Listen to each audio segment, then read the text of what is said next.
मैं एक professional athlete के रूप में ये $1 करोड़ वाली जॉब करने जा रहा हूँ और मैं आपको बता दूँ कि कितना फर्क होता है एक एस्ट्रोनॉट बनकर हर साल $2 लाख कमाने में। ये पागलपन है। डायनासोर की हड्डियाँ ढूंढकर हर साल $1 लाख कमाने में। Oh my God. और भी कई जॉब्स के बीच, और मैं शुरुआत करूंगा सबसे कम इनकम वाली जॉब से, गोल्ड पैनिंग, जिसके जरिए हम एक साल में $1 कमाएंगे। लेकिन हम करोड़पति बनेंगे शायद तुम्हारे सपनों में। बेसिकली गोल्ड पैनर्स इस मैकेनिज्म में मिट्टी डालते हैं, फिर इसमें पानी डालकर थोड़ा हिलाने के बाद सारा सोना फिल्टर होकर नीचे जमा हो जाता है। लेकिन ये इतना भी आसान नहीं है, क्योंकि 5 घंटों की मेहनत के बाद मैं बिल्कुल भी अमीर नहीं बन पाया। ओह बॉयज, मुझे सोना मिला। इसकी क्या कीमत होगी? करीब 2 सेंट्स। यही तो मैं कह रहा था। इसे 1 साल तक करने के बाद भी आप $1 ही कमाएंगे। लेकिन लकीली हम ऐसी नौकरियां करने जा रहे हैं जिसमें हम 1 साल में $10 मिलियन तक कमा पाएंगे। चलिए देखते हैं ऐसी नौकरी करना कैसा लगता है जिसमें हर साल $1 लाख मिलता हो। म्यूजियम के लिए डायनासोर की हड्डियां ढूंढना। और हाँ, ये नकली हैं क्योंकि ये सभी मर चुके हैं। तो ये उन गड्ढों में से एक है। क्या ये सच में डायनासोर की हड्डियां हैं? बिल्कुल, मैं यहाँ 17 सच में? सालों से हूँ। ये अब तक की सबसे बड़ी हड्डी है जिस पर मैंने काम किया है। ये रही आपकी थाई बोन यहाँ पर, जो करीब 4 फीट लंबी है। तुलना के लिए ये रहा वो डायनासोर और ये रहे 6 काल जो एक के ऊपर एक खड़े हैं। और मेरी लंबाई 6 फुट 5 है। ये मेरी जैक हैमर्स है, बड़े काम के। तुम कर सकते उसे हो। बिल्कुल पता नहीं वो क्या कर रहा है। इसे कोई हे, आइडिया जिमी। नहीं है। आपको ये सुनकर अजीब लगेगा, लेकिन हम इस काम में बहुत बुरे हैं।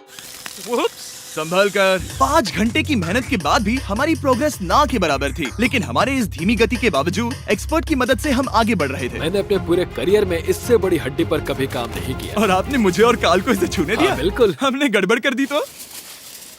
जोश, इसका वजन कितना होगा? करीब करीब 90 से 110 किलो? हाँ। नोलन की मॉम इससे 10 गुना ज्यादा भारी ऐसा है। कुछ नहीं है। अब क्योंकि ये हड्डी इतनी प्राचीन है, हमें इसे उठाने से पहले पीओपी से ढकना होगा, वरना इसके 2 टुकड़े भी हो सकते हैं। उम्मीद है उठाते वक्त ये टूटे नहीं। 1 2 3 कम ऑन। बढ़िया, दम लगा के। ऐशा। बहुत अच्छे। आज पहली बार इंसानों ने इस हड्डी को उठाया है, वो भी कुछ यूट्यूबर्स ने। यकीन नहीं होता। टेबल के ऊपर रखो। तैयार? 1 2 लिफ्ट। बहुत अच्छे। हाथ संभाल कर काल। और मानो या ना मानो, ये डायनासोर की हड्डी वाकई में एक म्यूजियम में रखी गई। लेकिन क्योंकि म्यूजियम्स बोरिंग होते हैं, आइए नासा में एस्ट्रोनॉट ट्रेनिंग की $2 लाख वाली नौकरी करते हैं। और मेरा पहला मिशन था उनके ऑफिशियल लूनर रोवर को चलाना सीखना। एक दिन ये रोवर चांद पर होगी, है ना? हाँ, हम चांद पर घूमने के लिए इसी का इस्तेमाल करेंगे। ये लोग मुझे ये चलाने क्यों दे रहे हैं? दरवाजे खोल दो। इसे कैसे चलाते हैं? इस डंडे को आगे धकेलो। अभी? हाँ, धकेलो। आराम से। जिमी, हमें मारना मत। मुझे डर लग रहा है। आते रहो। ओह, ये तो कमाल का अब है। उसे घुमाओ। दाईं ओर? कहीं भी घुमाओ, मुझे फर्क नहीं पड़ता। ओह माय गॉड, यहाँ गाड़ियाँ हैं। क्या इस सड़क पर चला सकते हैं? यहाँ तो चला ही सकते हैं। ओह, बहुत मजा आ रहा है। तुम टेढ़ा क्यों चला रहे हो? मुझे नहीं पता इसे सीधा कैसे किया जाता है। हालांकि मैं इसे ऐसे चला रहा था जैसे मैंने पी रखी हो। मैं सबको नासा के लूनर ट्रेनिंग यार्ड तक पहुंचा पाया, जहां इसकी असली परीक्षा होगी। ओह, हम ऑफ रोड जा रहे हैं। ये रास्ता ऊबड़ खाबड़ है। तुम मुझे इसे ढलान के नीचे उतारने दे रहे हो? क्या इस मशीन के अंदर सीट बेल्ट है? यहाँ पर एक सीट बेल्ट है जिसका हम इस्तेमाल नहीं करते। इनके पास सीट बेल्ट है लेकिन ये लोग पहनते नहीं है। क्या अजीब है। वो ये ढलान तो बहुत ज्यादा है। क्या हम सच में नीचे जा रहे हैं? क्या अब मैं सीट बेल्ट पहन सकता हूँ? Oh my God! हम टेढ़े होकर ढलान उतर रहे हैं। नहीं नहीं नहीं नहीं नहीं जिमी। हाथ उठाओ ताकि उन्हें पता चले कि मैं चला रहा हूँ। वाह, ठीक है। इन्होंने तो सच में। मैं उठकर पीछे चला नहीं जाता नहीं हूँ। नहीं, बैठ जा। नहीं, ऐसे चलाना ठीक रहेगा? मुझे पकड़ो कार्ल, पकड़ो मुझे। लेनिन, तुम चांद पर सर्वाइव नहीं कर पाओगे। हाँ, शायद मैं कर पाऊंगा। और उसके बाद नासा ने मुझे अपनी विशाल स्पेस फैसिलिटी दिखाई। यकीन नहीं होता, ये पृथ्वी का दूसरा सबसे बड़ा पूल है। ऐसा लग रहा था मानो वो हम पर फ्लेक्स कर रहे हो, खासकर जब उन्होंने अपना स्पेस सूट दिखाया। स्पेस सूट को पहनने के बाद ही तुम एक एस्ट्रोनॉट बन जाते हो। लेकिन इसमें भी एक दिक्कत थी। स्पेस वॉक करने के लिए क्या आपको डायपर पहनना पड़ता है? तुम इस सूट में 12 घंटे तक रहते हो। वाओ, इसे पकड़ो। तो ये सचमुच एक एडल्ट डायपर है। तो जरा संभल कर। हाँ। ये स्पेस आर्टिफैक्ट है। ये कई बार मिशंस में इस्तेमाल हुआ है। यानी असली एस्ट्रोनॉट्स ने इसे पहना है। हाँ। और उन्होंने इसमें सुसु भी किया था। क्या आपने इसमें सुसु किया है? मैंने नहीं, इसमें नहीं। ठीक है।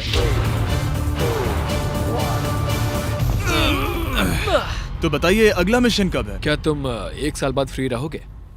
मैं समय निकाल लूंगा। Okay okay. और मेरी ट्रेनिंग के आखिरी स्टेप में मैं एक कमाल की चीज करने जा रहा हूँ। उन्होंने मुझे चांद को छूने का परमिशन दिया। थोड़ा दम लगाकर खींचूं क्योंकि इसका वजन 4000 किलोग्राम है। ये 4000 किलोग्राम का है। जोर से खींचो। वाह, ये कमाल का पूरी दुनिया में इससे बड़ा मून रॉक कलेक्शन कहीं भी नहीं है। यकीन नहीं होता वो हमें ये करने दे रहा है। तुम जानते हो ना, हम बस एक यूट्यूब चैनल है। हाँ।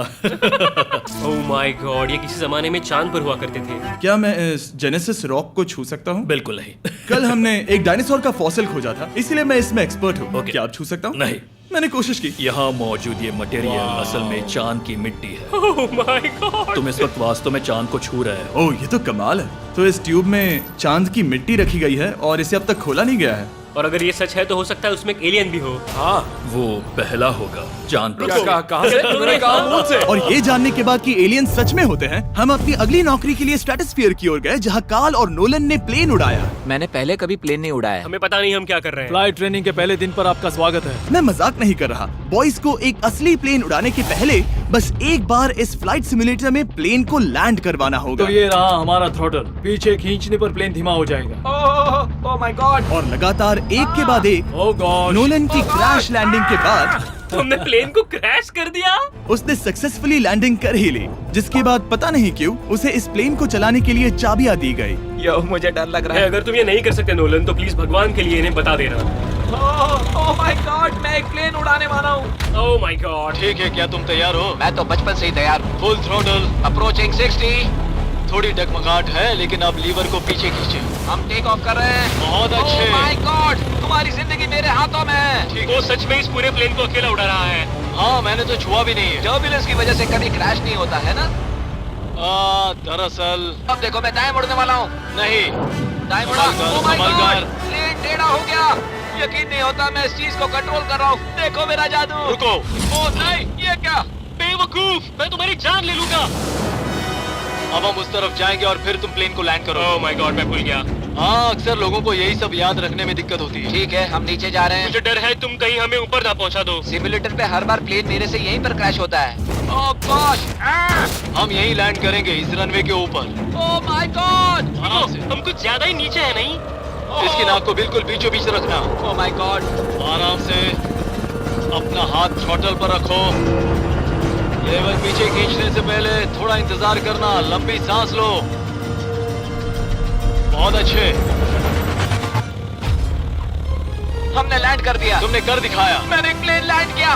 Oh my God. इससे काम मैं नहीं कर पाऊंगा, लेकिन हम जिंदा हैं। तुमने मुझे नहीं मारा। मैं हैरान हो गया जब मुझे पता चला कि आप हर साल 10 लाख डॉलर कमा सकते हैं हैंड मॉडलिंग में, लेकिन सिर्फ तभी जब आप दुनिया के सबसे महंगे हैंड मॉडल्स में से एक हो। ये लोगों को अपने हाथों की तस्वीरें लेने की परमिशन देकर एक डॉक्टर की सैलरी से 5 गुना ज्यादा कमा लेती है। और इनका रेज्यूमे कमाल का है। इन्होंने लगभग हर जाने माने ब्रांड के लिए हैंड मॉडलिंग की है। इन्होंने अपने हाथों के लिए 10-10 लाख डॉलर का इंश्योरेंस भी कराया है। मैं ये आपको काम करते हुए बहुत देखना मजेदार चाहता हूँ। जॉब सबसे है। पहले इन्होंने हमारे हाथों की जांच की। मुझे पता नहीं था कि आज वो दिन होगा जब मुझे नई इनसिक्योरिटीज मिलेंगी। ओके, तो सबसे पहले तुम्हें अपने नाखून साफ करने होंगे। Of course. सही कहा। मतलब मेरे तो बेकार ही हैं। ये लो। देखो काल की तुलना में यहाँ कितने ज्यादा बाल क्या हैं। मैं इससे पैसे बना सकता हूँ? कार के हाथों का टेक्सचर तुम दोनों से थोड़ा ज्यादा अच्छा है। तुम समझे ना? मुझे बदल सकती हो? देखो, मैं कोई चमत्कार तो नहीं कर सकती, लेकिन जरा तुम अपने हाथ दिखाना जिमी। तुम्हारे हाथ सुंदर है, ये अजीब बात तुम्हारे है। हाथ इतने चमक क्यों रहे हैं? मुझे नहीं पता। क्या मेरी उंगलियों का स्ट्रक्चर अच्छा है? हाँ, बनावट अच्छी है, लेकिन नाखूनों के बीच गंदगी है, स्किन ड्राई है, लेकिन वो सब ठीक हो सकता है। हमारे हाथों पर अभी काफी काम करना था, तो हमने उन्हें शूट के लिए तैयार किया, जो कि मेरे और काल के लिए आसान था, लेकिन लेजर के लिए इतना नहीं। ओह नहीं। तुम इतने बालों के साथ एक कारपेट बना सकते हो। इन बालों ने मेरा पूरी जिंदगी साथ दिया, लेकिन अगर 10 लाख डॉलर कमाने हैं तो ये करना ही होगा। और अब जब मेरे हाथ घिनौने नहीं दिख रहे, हमने एक असली मैगजीन के लिए मॉडलिंग की, और ये तस्वीरें पूरे अमेरिका भर के बिलबोर्ड्स पर दिखाई जाएंगी इन वॉचेस को प्रमोट करने के लिए। मुझे डर लग रहा है। हाँ, लेकिन कोई टेंशन नहीं। ठीक है, मतलब घड़ी तो अच्छी लग रही है। मुझे पहले लगा कि ये आसान होगा, लेकिन हम इस काम में बहुत ज्यादा बुरे थे। ऐसा लग रहा है जैसे ये वॉच एक सांप ने पहनी है। ये तो बहुत मुश्किल है। क्या मैं देख सकता हूँ कि आप ये कैसे करती हैं? ओह, क्या? यकीन नहीं होता। प्रोडक्ट भी अच्छा लग रहा है क्योंकि आपका हाथ नहीं हिल रहा। लेकिन हैंड मॉडल बनने का मतलब सिर्फ अच्छी वॉचेस पहनना नहीं होता। कभी कभी आपको अजीब चीजें पकड़नी पड़ती हैं। तुम डर क्यों रहे हो? क्योंकि मैंने देखा कि उस आदमी के हाथ में एक सांप है। वाह। आराम से काल, आराम से। अपने दूसरे हाथ को यहाँ लो और इसका सर पकड़ो। हाँ हाँ, बिल्कुल बिल्कुल। मैं इन सब के बीच एक और चीज रखना चाहूंगा, इमॉर्टल्स ऑफ एवियम। इस वीडियो के स्पॉन्सर। इसे यहाँ पकड़ो, ठीक है, परफेक्ट। अब ये मॉडल कर रहा है एक वॉच, एक सांप और ये गेम। यो जरा देखो तो कितना कूल है। इमॉर्टल्स ऑफ एवियम एक फर्स्ट पर्सन मैजिक शूटर है जहाँ आपके प्लेयर का नाम जैक है, जो एक बैटल मेज है जो दुनिया को बचा रहा है। क्या वो मुझे बचाएगा? मैं चाहता हूँ कि तुम इस गेम के Xbox वर्जन को मॉडल करो एक स्कॉर्पियन के साथ। ऐसा मत करो ब्रो।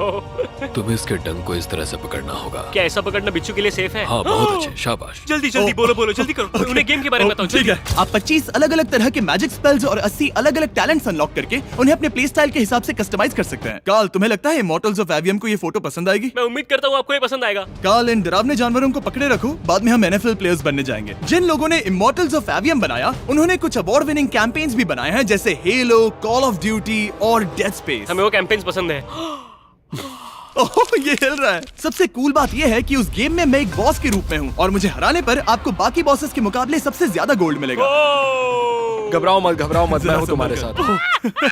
इमॉर्टल्स ऑफ एवियम का फ्री ट्रायल Xbox और PS5 दोनों पर अवेलेबल है और Steam पर उसका फ्री डेमो भी मिलेगा। फोटो ले लो जल्दी जल्दी। वो मेरे हाथ के नीचे है। हम इस काम में इतने बुरे थे कि हमने इसे प्रोफेशनल हैंड मॉडल को सौंपा ताकि हमारे स्पॉन्सर्स गुस्सा ना हो। इमॉर्टल्स ऑफ एवियम खेलने के लिए डिस्क्रिप्शन में दिए हुए लिंक पर क्लिक करें। मैं इस काम से रिटायर हो रहा हूँ और हालांकि हमारे फोटोज अच्छे नहीं थे, उन्हें देश भर के बिलबोर्ड्स पर दिखाया गया और अब वक्त आ गया है वो काम करने का जिसे करके हम एक साल में $1 करोड़ कमा सकते हैं। सही समझे, मैं NFL की एक प्रोफेशनल टीम ज्वाइन करने वाला हूँ। ये सच में मेरा एक सपना था। और अगर आपको ये फेक लग रहा है तो ये मैं हूँ जो $10 मिलियन के लिए बकेनियर्स के साथ एक असली कॉन्ट्रैक्ट साइन कर रहा हूँ। इसमें लिखा है कि हम शायद पैसे नहीं देंगे, लेकिन कम से कम अमाउंट तो सही है। नहीं, बस अमाउंट पर फोकस करो। अब ये ऑफिशियल है। कांग्रेचुलेशन। तो अगले 48 घंटों के लिए मैं एक ऑफिशियल प्लेयर हाँ, हूँ। तुम एक ऑफिशियल प्लेयर हो। वादा करता हूँ आप निराश नहीं होंगे। मैं वादा करता हूँ आप निराश होंगे। इस कॉन्ट्रैक्ट के चलते मैं 60,000 फैंस के सामने अपनी टीम के साथ मैदान में उतरूंगा। पहला पड़ाव है वेट ट्रेनिंग। ये ज्यादा ही हल्का है, इससे थोड़ा बढ़ाना कर सकते हैं। मुझे नहीं लगता कि कर मुझे सकते हैं। $1 करोड़ देने वाले बस हैं। मेहनत करते रहो। क्या तुम मोटिवेशन ना बनोगे या फिर एक लूजर? ये लोग एक NFL प्लेयर के ऊपर बहुत ज्यादा बिल्कुल चिल्लाते सही हैं। कहा। इसे वहाँ सेट करो जहाँ तुम्हारी टीम का सबसे ताकतवर प्लेयर सेट करता है। पता नहीं मैं एक भी कर पाऊंगा या नहीं। वो ऐसे 12 reps करता है, नामुमकिन। वो कोई आम इंसान नहीं है। मैं उससे पंगा नहीं लेना चाहूंगा। तुम कर सकते हो। NFL इतना मुश्किल क्यों है? ये वर्कआउट बाकी प्लेयर्स की तुलना में कैसा था? बहुत बुरा। उम्मीद है चक्कर आना बंद हो जाए। घबराओ, आदत पड़ जाएगी। ओके। उसके बाद मैं अपनी ट्रेनिंग के लिए टैंपा बे के बकेनियर्स ट्रेनिंग फैसिलिटी में पहुंचा, जहां मैं मिला अपने कोच हेलो से। मिस्टर बीस्ट, हाँ, मैं क्या हूँ हाल है? कोच, कैसे हो तुम? बढ़िया। और बाकी टीममेट से। तुमसे मिलकर अच्छा लगा। मैं हूँ शेख, मेरे बच्चे और मैं दोनों तुम्हारे सच में? वीडियोस देखते हैं। तुम्हारे कैंडी पास, द काल कमीज। ओह, सच में? मेरे नए टीममेट्स को यकीन नहीं हुआ कि मैंने उनकी टीम ज्वाइन कर ली है, तो मैंने उन्हें सबूत के लिए कॉन्ट्रैक्ट दिखाया। तुम भी सब तुमने भी अच्छे से ऐसे ही check कॉन्ट्रैक्ट करो। पर साइन किया था। लेकिन तुम्हारे वाले पर ज्यादा पैसे लिखे नहीं मिले थे। लेकिन इसमें लिखा है कि ये कॉन्ट्रैक्ट सिर्फ 2 दिन का है, उसके बाद ये कैंसिल हो जाएगा। हाँ, इस पे इन यही लाइन्स को लिखा पढ़ना है। जरूरी है। हे, ये असली है, टीम में स्वागत है। जानता हूँ, थैंक यू। ये मेरे नए बहुत मेहनत टीममेट्स करनी होगी। हैं। इनके सामने हम बच्चे लग रहे हैं। ये कितने बड़े हैं। इन दोनों के बीच का फर्क देखो। सच कहूँ तो मैंने पहले कभी फुटबॉल नहीं खेला, तो उन्होंने मुझे अपना किकर बनाया, जिसमें ओह, मैं बहुत बुरा था। मिस्टर बीस्ट, हमें तुम्हारी जरूरत है। तुम्हें कल के लिए तैयार होना होगा। हाँ, तुमने सही कहा। मैं क्वार्टरबैक बनता हूँ और क्योंकि मैं पहले कभी क्वार्टरबैक भी नहीं बना था और हाइक, मैंने अपनी पूरी ताकत लगाकर बॉल को फेंका। बढ़िया टचडाउन। और मैं आपको बता दूं कि ये वही टीम है जिसके साथ टॉम ब्रेडी ने सुपर बोल जीता था, तो मैंने सोचा उन्हें सरप्राइज दिया जाए। ओ, वो आ गए टॉम। ओह, मुझे बॉल लगने वाली थी। टीबी, कैसे हो मेरे दोस्त? कैसे हो टीबी? कैसे हो दोस्त? कैसे हो तुम सब लोग? यहाँ मेरा एक दोस्त है जो आपके सिर्फ हाय कहने पर खुशी से मर नहीं सकता जिमी, है। ऐसा मत करो। तुम मेरे साथ लेनिन, ऐसा चलो नहीं ना, कर हाय सकते। कहो। Landon, I love you, bro. ओह, नहीं नहीं। ओके। और उसके बाद हमारी प्रैक्टिस उछल कूद में बदल गई। कैच करो। ओह! Too small. या अब तुम काम पर लौट ठीक है जाओ। दोस्तों, फिर मिलेंगे।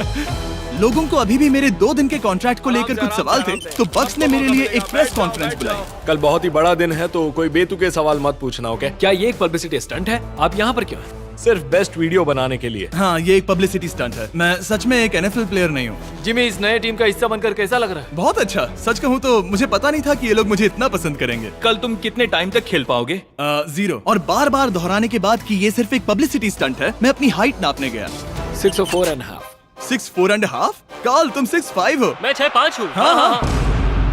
ये मुझे इसलिए नाप रहे थे ताकि मेरा कस्टम गियर और यूनिफॉर्म बिल्कुल सही फिट हो। ये सच में बहुत ही अच्छा लग रहा है। सही कहा। और यूनिफॉर्म बनवाने के बाद ऑफिशियल गेम डे आ ही गया। मुझे अब भी नहीं पता कि वो मुझे ऐसा क्यों करने दे रहे हैं। बट हे, थैंक्स बक्स। तुम हैरान हो कि उन्होंने मुझे टीम में ले लिया? ये मेरा साइन किया गया पहला फुटबॉल है। जिमी अभी किसी भी वक्त बाहर आता ही होगा। तुम 100 पॉइंट से लीड करोगे तो शायद मुझे खेलने मिलेगा। मुझ पर एहसान करो और स्कोर बोर्ड तोड़ दो। जैसा तुम कहो। ये उसका पहला गेम है और शायद उसका आखिरी भी। उसकी हड्डियां टूट जाएंगी। ये सब कैसे हो गया? ये तो सपने जैसा है। ये कितना कमाल है। और क्योंकि ये मेरी जिंदगी का सबसे पहला और आखिरी NFL गेम है, टीम ने मुझे एंट्री पर सबसे आगे रहने दिया। Let's go boys.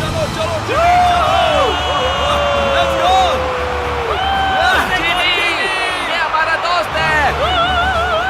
उम्मीद करता हूँ कोई मुझे कुचल ना दे।